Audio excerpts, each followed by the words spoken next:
Et bonsoir tout le monde. Juste un petit truc que je voulais dire, parce que je vois qu'il y a des gros délires sur les vampires et les loups-garous. Le truc un peu de Twilight, vous savez, hein, et à côté, il y a les loups-garous, et puis à côté, il y a les vampires, et puis ils se font la guerre, et puis ceux qui sont pour les vampires, et ben, ils sont contre les loups-garous, et ceux qui sont pour les garous, ils sont contre les vampires, et tout ça. Bon, bon déjà, c'est pas la référence, je pense, la meilleure référence à prendre au niveau littérature. Voilà, les films, alors n'en parlons même pas. J'ai essayé de regarder, je me suis dit, il y avait un truc, j'ai essayé de regarder le premier film. Oh là là, putain, j'ai pas réussi, hein, je vous avoue. Voilà, quand ils ont mis Clair de Lune, machin et tout, j'ai commencé, oh là là. Et puis le truc de baseball avec Muse, là, j'étais là, ouais, c'est génial, j'étais là, ouais, ok, bon. Ouais. Moi, j'ai rien contre les vampires, d'accord. Alors, je suis fan de Buffy, Vampire Slayer, mais ça veut pas dire que les gens qui s'identifient comme les vampires, ils ont pas le droit d'exister, quoi. Si vous prenez pour un vampire, très bien, hein, moi ça vous regarde. Chacun, l'identité, c'est quelque chose de personnel, c'est une construction. On a le droit de se construire soi-même sa propre identité, d'ailleurs, d'où la question justement de la transidentité, hein. On parle de transsexualité, on met une sexuelle, mais c'est surtout une question d'identité à la base. C'est comment est-ce que on s'identifie, quoi, hein. Voilà. Donc pour ça, par exemple, Jean-Luc Mélenchon, France Insoumise, bon, bah, ils sont pour. En tout cas, Jean-Luc Mélenchon, je ne sais pas si c'est tout l'intérêt de la France Insoumise, mais c'est dans le programme, je ne sais plus. Mais il a proposé que, voilà, par une simple démarche administrative, voilà, on puisse déterminer son identité administrative. Ce qui n'est pas du tout la même question que la question de, bien sûr, de la sexualité, le changement de sexe. Bon, il y a des questions médicales, c'est sérieux, quoi. Une opération, enfin voilà. Là, on touche au physique, encore une fois, à la terre, hein. Donc, bon, bah, voilà, faut faire attention. Mais ça coûte rien, en fait, d'avoir juste. Ça change une lettre sur ton passeport, ça fait chier personne. Voilà, laissez les gens choisir ce qu'ils ont envie d'être. C'est qu'en Argentine, en Amérique du Sud, hein, comme quoi parfois les pays du Sud, on les voit comme un peu arriérés, tout ça, il y a une forme de mépris du père du monde occidental, mais il faut se rendre compte, hein, que bah, ils sont des fois plus en avance que nous sur certaines choses. Voilà. Et voilà, et moi les vampires c'est formidable, vous savez, j'adore, moi j'aime beaucoup Dracula, Bram Stoker, c'est très chouette. J'ai vu aussi, voilà, des films préférés de ma fille, on les a regardés, je sais pas combien de fois, c'est Hôtel Transylvania, parce que bon, le 2 et le 3, ils trouvent ça super, moi je trouve ça super aussi. Le personnage de Dracula me fait beaucoup rire. Non, non, c'est très chouette, voilà. Euh, Voilà. Alors après, pour Buffy, alors ça, c'est intéressant, je vais pouvoir parler un petit peu de la façon dont je fais les choses. C'est vrai que j'ai laissé un petit peu de mystère planer parce que voilà quoi. Personne, à chaque fois que j'essaie d'en parler, les gens essaient de couper la conversation. Donc bah, je vais vous expliquer un petit peu comment je vois les choses. Donc moi, ce que je vois, c'est en fait c'est Buffy contre les vampires. C'est une des premières séries que j'ai commencé à appliquer l'effet miroir. Alors ce que j'appelle l'effet miroir, en fait, c'est, vous savez, comme dans le tarot où il y a plein de personnages différents. Et on peut, à loisir, s'identifier à tel ou tel archétype, grand archétype, et ça décrit une partie de notre psyché. Et ben ce truc-là, en fait, j'ai étudié le tarot, donc j'étais un peu dans cette démarche-là, et puis en fait, c'est en regardant la Casa des Papel, la série Casa des Papel, qui est une série espagnole, hein, qui est vachement bien. En tout cas, la première saison est vraiment géniale. Enfin, les deux premières, la troisième, bon, c'est reparti sur un autre truc, je suis un peu moins fan. Mais les deux premières saisons, enfin, je crois que c'est les deux premières sur le premier, ouais, le premier cast là qu'ils font. C'est génial, quoi. C'est vachement bien. Et en fait, ce qui est intéressant, c'est la façon dont c'est fait, c'est qu'en fait, ils s'appellent tous par une capitale, pour pas savoir le vrai nom. Donc, ils s'appellent par une capitale d'un pays, Tokyo, Berlin, etc. Et c'est chouette parce que c'est des personnages. En fait, c'est écrit d'une manière assez intelligente parce que chaque personnage a une personnalité très tranchée. Presque caricaturale, hein, d'accord? Ce qui est souvent le cas dans les séries un peu populaires, hein. Voilà, chaque personnage a une personnalité un peu fait à gros traits, en tout cas dans les choses un peu populaires, faciles d'accès. Et alors on pourrait voir ça comme un peu une écriture simpliste, mais en fait, c'est à ce moment-là que j'ai commencé à regarder cette série que je me suis dit, oh, mais en fait, tel personnage, il correspond à tel aspect de ma personnalité, je vais m'identifier en fait à tous les personnages d'une manière ou d'une autre. Et je me suis dit: «Bah, en fait, chaque personnage pourrait représenter une partie de ma personnalité». Et en fait, c'est presque un dialogue interne, et chaque personnage se parle à lui-même, parle aux autres et c'est en fait, c'est comme un dialogue intérieur de chaque partie de son subconscient, de sa psyché. Alors, ça veut pas dire que je suis schizophrène, hein, attention, hein, moi j'ai mon intégrité, je sais qui je suis, c'est juste une manière de s'analyser, voilà, encore une fois, c'est une approche thérapeutique, c'est pas autre chose. Et quand on commence à faire ça, et ben, on commence à s'identifier à tous les personnages et puis, bah, c'est là où arrive le moment où, ouais, effectivement, là, il y a un truc qui fait un peu qui pique. C'est là où, bah, il y a aussi les méchants, quoi. Il y a aussi les gens vicieux et les personnages vicieux et ben, quand on commence à voir un petit peu, bah, quand on se reflète, on regarde dans le miroir et qu'on voit toutes ces choses-là, ah bah, ouais, ça pique, ouais. Ça pique fort. Ah bah, moi, je me suis pris des grosses tartes dans la gueule, je peux vous le dire, hein. Voilà, mais bon, je me suis accroché, j'ai dit: «OK, bon, bah, ça fait aussi partie de moi, bon, bah, écoutez, on va faire avec, hein». Et puis, on va faire les changements nécessaires si je vois que ça révèle quelque chose dans mon comportement qui pose problème. Donc, c'est une bonne manière de faire sa propre analyse et son propre, alors ouais, ça crée en fait, ce qu'on appelle une mort de l'ego, quoi. C'est-à-dire que ton ego, ta petite vision de toi-même comme une personne parfaite et géniale, elle part en fumée, quoi, elle crame, quoi. Et puis, bah, derrière, bah, tu retrouves un peu d'humilité, ça fait du bien, en fait. Ça fait du bien et puis, bah, j'ai fait ça pendant 1 an et demi, 2 ans, quoi. À chaque fois que je regardais quelque chose, je regardais une fiction, hein, ça marche bien avec la fiction, ça marche très bien avec les films, avec les films et les séries, hein. Le médium, du cinéma et des séries, télévisées, fonctionne bien. C'est assez simple, c'est facile d'accès et particulièrement les choses assez populaires. Alors, il y a des choses sur lesquelles et c'est voilà, on voit le talent des auteurs, de ceux qui écrivent, en fait, si on commence à avoir cette vision-là, et ben, tout de suite, il se passe quelque chose d'assez extraordinaire. Et on voit, il y a des dialogues et des fois des choses qui peuvent paraître un peu bizarres. On comprend pas trop ce qui se passe. Ça paraît un peu superflu ou comment dire, ou superficiel ou un peu débile. Et ben en fait, si on prend cette vision-là, waouh, quand c'est bien écrit, ben, ça marche super bien, quoi. C'est un truc de ouf. Un truc de ouf. Donc ça marche avec les ailes de Papel. Et puis après, c'est quand j'ai regardé Buffy contre les vampires, bah, Buffy contre les vampires, c'est chouette parce que ça me correspond tout à fait.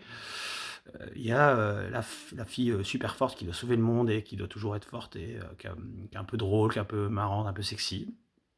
Donc ça, c'est peut-être mon côté. Il y a un côté en moi un petit peu comme ça, un peu taquin. Vous l'avez vu, hein, sur ce que je poste, hein. J'ai un sens de l'humour parfois un peu. J'aime bien l'humour noir, j'aime bien l'humour un peu décalé, j'aime bien l'humour un peu trash. Ouais. Ouais, j'aime bien, comme dans la musique, hein, j'aime bien le métal, j'aime bien les trucs qui balancent de ouf. Voilà. Il y a Willow, qui est une petite fille toute gentille, la bonne petite fille qui est toujours prête à sacrifier pour les autres et qui est toute timide et qui est très intelligente et qui étudie tout le temps et qui aide ses amis à faire ses devoirs. Bon, moi j'ai ce côté-là, hein, j'ai toujours eu. Mon côté un peu intello, quoi. Vous avez remarqué, hein, je suis devenu prof, hein, c'est pas par hasard. Et puis il y a, c'est Chandler, je crois? Non, c'est pas Chandler, comment il s'appelle? Joey? Non? Merde. Ah, voilà, j'ai un trou, ça fait longtemps que j'ai pas vu. Et puis il y a le personnage du garçon qui est un peu le loser qui traîne avec des filles parce que bah, tous les mecs se foutent de sa gueule, qui est un peu pathétique, voilà, qui roule les mécaniques et qui prend toujours à chaque fois qu'il y a une histoire d'amour, il tombe sur soit un monstre venu des enfers, soit un truc de ouf. Il arrive à chaque fois des aventures bizarres. Et voilà, c'est un peu le gentil loser au grand cœur, et très maladroit. Et ça aussi, moi, ça me correspond tout à fait dans mon rapport un petit peu aux femmes. Bon, je sais pas, j'ai beaucoup d'amis femmes, mais je suis en séduction, machin. Je suis un peu zéro, quoi. Je suis un peu naze, quoi. Bon, bah voilà, hein. Ça c'est ok. Pareil, ça c'est quelque chose que je sais sur moi-même, j'accepte, hein, ça va. Je le vis bien. Voilà, et en fait, quand on fait ce genre de choses, et pareil, et bah, il y a les vampires, quoi. Et elle se bat contre les vampires. Et moi, en fait, je me dis plutôt de me dire, on va se battre contre les vampires dans la vraie vie, là, les gens qui se prennent pour des vampires, machin, nanana. Bon, bah, si c'est ça, c'est la guerre de tranchées, quoi. Super, quoi. la moitié de l'humanité contre l'autre moitié, un truc dans le genre, un peu la vision à Marvel là. Bordel, qu'est-ce que c'est naze. Non, non, non, on peut voir ça comme un peu ses démons intérieurs, quoi. Ça part un peu sombre qu'on a en lui, et puis bah on taille dans le vif, quoi. Et encore une fois, moi je suis plutôt dans la vision comme je disais dans la vidéo, de Archange Michel. On ne tue pas en vrai. Hein, on fait une mort de Lego en 1, encore une fois en 1. Hein. La magie, on tue en 1. On taille, là, un peu comme la justice. Hein, la justice qui porte son épée à gauche, hein, c'est le 1, le gauche. Qui taille en 1. Et puis après, elle pèse les actions à droite, quoi. Et puis, bah, regarde un peu en face ce qu'il y a à l'intérieur, quoi. Voilà. Et je trouve ça chouette. Du coup, on se bat contre ses démons intérieurs. Et moi, c'était un peu ça. C'était un peu, voilà, bon, bah, je crame mon propre ego, quoi. Et ça, je l'ai fait, mais plein de fois. Donc maintenant, et puis quand à force de faire ce genre de choses, les petites critiques, on sait un peu qui on est, on sait d'où on vient. Je travaille aussi, bon, après c'est l'estime de soi et tout. Penser de manière rationnelle, tout ça, enfin avoir un peu un système de pensée qui fait sens. Avoir un peu d'honnêteté intellectuelle, reconnaître ses torts, reconnaître quand il y a un bon argument en face, bon bah, faut en prendre compte. Ce genre de choses, quoi. Et puis bah au bout d'un moment, bah voilà. Et puis il est arrivé un moment où j'ai dit bon, et ça fait 2 ans que je suis en mode miroir à me regarder dans la gueule, à assumer tout et à prendre tous les maux de la terre sur mes épaules. Bon bah voilà, maintenant on va arrêter et puis on va continuer à faire les choses à notre manière et je vais plus être désolé de ne pas être en accord avec le reste du monde, quoi.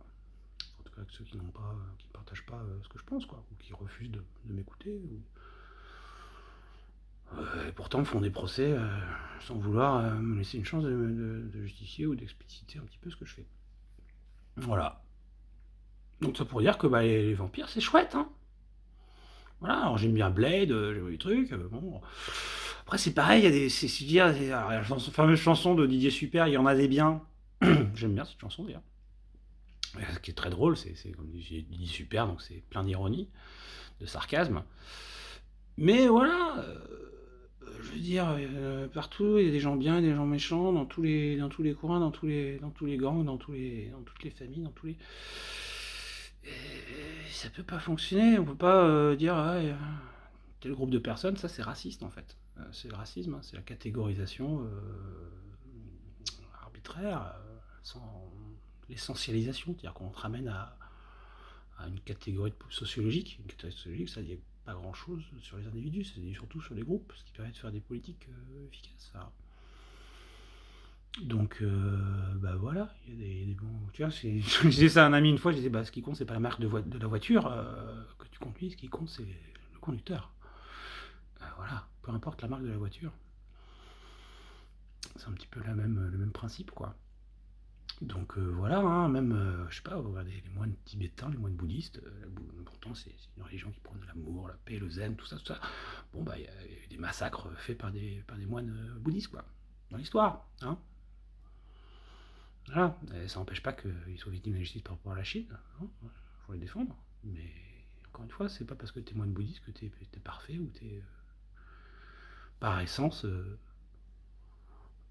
je sais pas moi, vertueux, quoi. C'est individu, hein, chacun est responsable de sa propre personne, hein, et de son propre individu. Ça, c'est l'humanisme, hein, aussi. Hein, on a tous les mêmes droits, mais après, on respecte les individus. C'est le vrai humanisme de gauche. Voilà. À la fois être multiculturel, c'est-à-dire qu'il y a plein de multiculturalité, c'est un fait, quoi. Je veux dire, j'ai plein de gens de plein d'origines, il y a plein de cultures différentes. C'est un fait, il faut l'accepter. Et en même temps, eh ben, il faut une universalité des droits que l'égalité, quoi, pour tout le monde. Que tout le monde ait les mêmes droits, tout le monde soit logé à la même enseigne, tout le monde soit jugé de la même manière, selon les mêmes bases, parce que sinon, bah, c'est injuste, quoi. Et bah, une société injuste, une société en plus où il y a de la misère, bah, faut pas se donner tout crame après, hein. Les gens pètent les plombs. C'est logique. Voilà. Ok. Je sais pas, hein, dites-moi ce que vous en pensez. Encore une fois, je pose plein de trucs, je vois plein de réponses. Alors, il y a des réponses très intelligentes, attention, il y a plein de gens très intelligents. Je vois plein de très belles choses aujourd'hui, je suis très content. Des réactions que je peux voir après, parce que c'est des réactions toujours à ce que moi, j'en sais rien. Hein, je sais pas, moi j'ai 500 amis sur Facebook, j'ai 200 followers sur Instagram. Bon, mais bon, j'ai l'impression quand même que ce que je dis, ça a son impact. Bon, voilà. C'est pour rassurer ceux qui seraient un peu vampires sur les bords. Bah, je vous aime aussi, hein. D'accord. Et puis après, on peut en parler, hein. Mais encore une fois, il faut faire du solide. Il faut construire sur du solide. Il faut dire les choses. Il faut mettre les choses sur la table. Sinon, bah, on perd du temps, quoi. Hein. Encore une fois, c'est un peu long. Bon. C'est la semaine pour dire les choses. Qu'est-ce que vous voulez que je vous dise? Je vous embrasse, je vous aime. Vampire, loup-garou, chihuahua, chien, chat, cheval, pareil, les animaux. Alors pareil, les animaux, faut arrêter de se prendre pour les animaux. Enfin, moi, j'accepte pas les discours où tu justifies tes actes. C'est pas parce que t'as un chien que t'as le droit de faire le dessin un connard, quoi. Je suis désolé. Ton chien, c'est pas toi, c'est un chien. Voilà. Après, il y a l'esprit. On peut être dans l'esprit comme on peut se mettre dans la peau d'un empereur ou d'une impératrice ou d'un archétype. Ok, on peut avoir l'esprit, machin, mais il faut. Il y a un moment où on est humain, quoi. On est responsable. Et dans une bonne vision, bah, on peut se connecter à n'importe quel animal. Moi, j'aime tous les animaux de la Terre. Enfin, je veux dire, ils ont tous pareil. La nature est bien faite, hein, vous savez.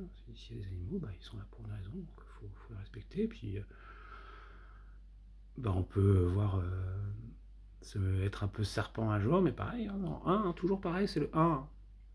D'ailleurs, regardez, hein, en 1, on peut tout faire, c'est la liberté, liberté absolue. Liberté absolue. Vous voyez ce que ça veut dire? La devise française, c'est liberté, égalité, fraternité, quoi. D'ailleurs, solidarité, parce que la fraternité, c'est pour les frères. Les sœurs dans l'histoire. Bah, les frères, les sœurs, c'est la sororité. Et ouais, sororité, c'est un mot qui me plaît beaucoup, ça. Moi, j'ai mon côté un petit peu femme, du point de vue de mon âme, qui me parle. Et moi aussi, hein, j'ai aussi mon côté, pareil. Les deux. Et voilà, sororité. Alors, on pourrait dire liberté, égalité, sororité, hein, si vous voulez. Hein. Ah, les mecs, bah, je pense que ça ferait grincer un peu les dents. Alors, pourquoi liberté, égalité, fraternité? Pourquoi? Bah, il faudra peut-être trouver un mot qui lie un petit peu les deux, qui permet de... Et bah, solidarité, moi, je trouve que c'est un bon mot. Parce que c'est solide. Encore une fois, c'est la Terre. On revient, on redescend sur Terre, on arrête les délires et on est solidaire. En droit, voilà. Les droits, on défend les droits. À droite. Liberté. Ah, et d'ailleurs, c'est là. Liberté, égalité, solidarité. Ça marche bien. 1, 2, 3. Voilà, et ça je le dois à Noémie Delattre, qui est une actrice, une comédienne et autrice de théâtre et de comédie un peu féministe, et se dit féministe pour hommes. J'aime bien la formule, c'est assez chouette. Alors, on s'est déjà un peu, pas frité, mais on a un petit peu titillé sur les réseaux, mais c'est quelqu'un que j'aime beaucoup et j'embrasse au passage parce que cette formule-là, franchement, c'était une des meilleures formules que j'ai entendues depuis des années. Et je l'ai gardée parce que, pareil, quand je savais plein de choses, moi, que ça sort pas de part, je reste à l'écoute de tout le monde et quand il y a une belle idée, quelque chose qui a du sens, bah, je le prends et je partage et j'essaye toujours de ramener à la personne qui est l'origine de l'idée parce que, voilà, il faut rendre hommage aux personnes qui ont des bonnes idées quand on les partage et ne pas voler les idées en prétendant que c'est soi qu'on les a trouvées. N'est-ce pas, Led Zeppelin, Jimmy Page? Ouais, des bisous aussi à toi, mec, au passage. Bon, allez, des gros bisous, prenez soin de vous, je vous aime. Et puis voilà, des bisous. Et si vous avez des questions, des réponses, dites-moi en commentaire. Non. J'aimerais bien pouvoir parler des gens en vrai, en fait. Ce serait quand même beaucoup plus simple pour avancer. Voilà, allez, prenez soin de vous, ciao.